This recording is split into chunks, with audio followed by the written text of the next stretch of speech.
আমরা এই প্রক্টর চাই না, আমরা প্রক্টরের কাছে জবাবদিহি চাই যে এই প্রক্টর কি করে, যে প্রক্টর থাকতে ক্যাম্পাসে অছাত্ররা এসে বহিরাগতরা এসে শিক্ষার্থীদের উপর হামলা করে।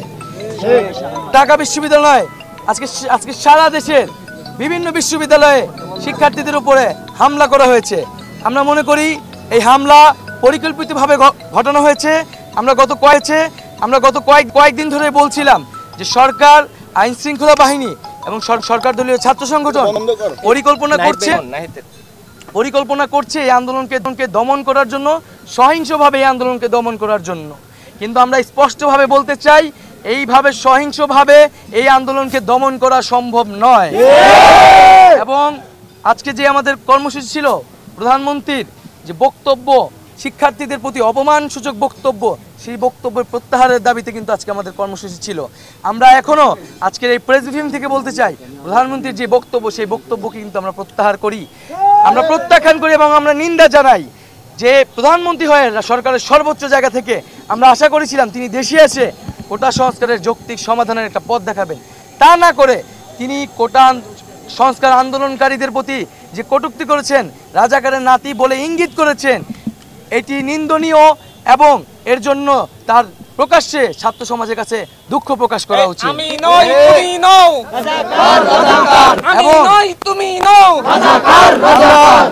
আমরা একই সাথে দেখেছি যে প্রধানমন্ত্রী শুধু আমাদের নিয়েই নয়, আমাদের শিক্ষকরা যে আন্দোলন করছে সেই শিক্ষকদের আন্দোলন নিয়েও কটূক্তি করেছেন। আমরা এটিরও তীব্র নিন্দা জানাচ্ছি। আজকে সারাদিনে যা ঘটেছে, আপনারা সকল শিক্ষা প্রতিষ্ঠানের শিক্ষার্থীরা নেমে আসুন, সাধারণ মানুষ নেমে আসুন, স্কুল, কলেজ, প্রাইভেট বিশ্ববিদ্যালয়ের সকল শিক্ষার্থীরা একযোগে নেমে আসুন এবং শিক্ষার্থীদের এই আন্দোলনকে সফল করুন এবং এই হামলার বিচার আদায় করুন। আগামীকাল আজকের যে হামলা, সেই হামলা এবং প্রধানমন্ত্রীর বক্তব্যের প্রত্যাহার এবং আমাদের যে এক দফা দাবি কোটা সংস্কারের, তার দাবিতে আগামীকাল বিকাল ৩টায় সারা দেশের সকল ক্যাম্পাসে বিক্ষোভ মিছিল এবং সমাবেশ অনুষ্ঠিত হবে। এবং সারা দেশের সকলকে আহ্বান করব যে আপনারা এই বিক্ষোভ মিছিল সমাবেশে সাধারণ মানুষকে অংশগ্রহণ করিয়ে এই মিছিলকে বড় গণজমায়েত তৈরি করুন এবং বৃহত্তর গণ আন্দোলনের দিকে আমাদেরকে যেতে হবে।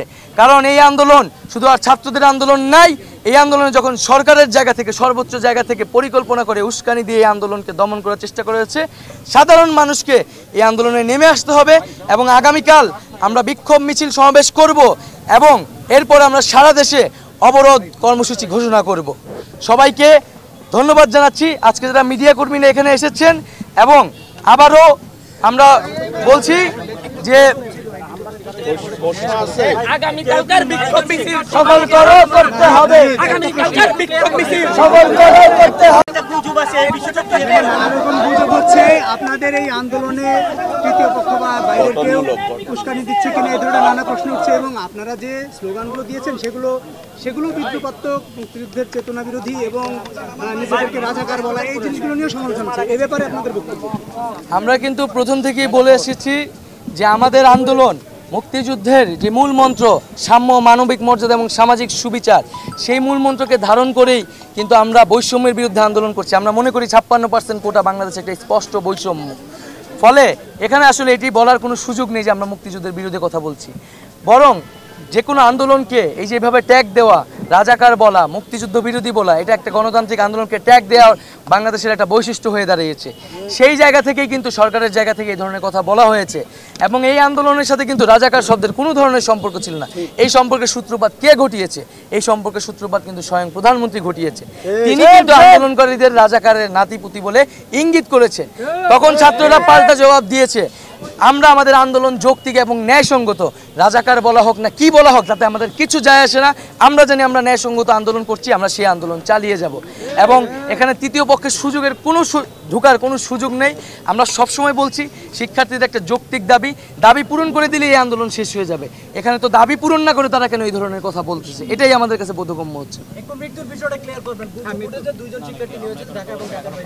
আমরা এই বিষয়ে এখনো অথেন্টিক খবর পাইনি, এই জন্য আমরা এই বিষয়টি ঘোষণা করিনি। আমাদের অফিসিয়াল জায়গা থেকে ঘোষণা করে নেই। অনেকে এই বিষয়ে বলেছেন, আমরা এই বিষয়টি খতিয়ে দেখব। আপনাদের জায়গা থেকে যদি সঠিক ইনফরমেশন থাকে আমাদেরকে দিয়ে সহায়তা করবেন। ক্যাম্পাস কি এখন নিরাপদ হয়েছে মনে করছেন?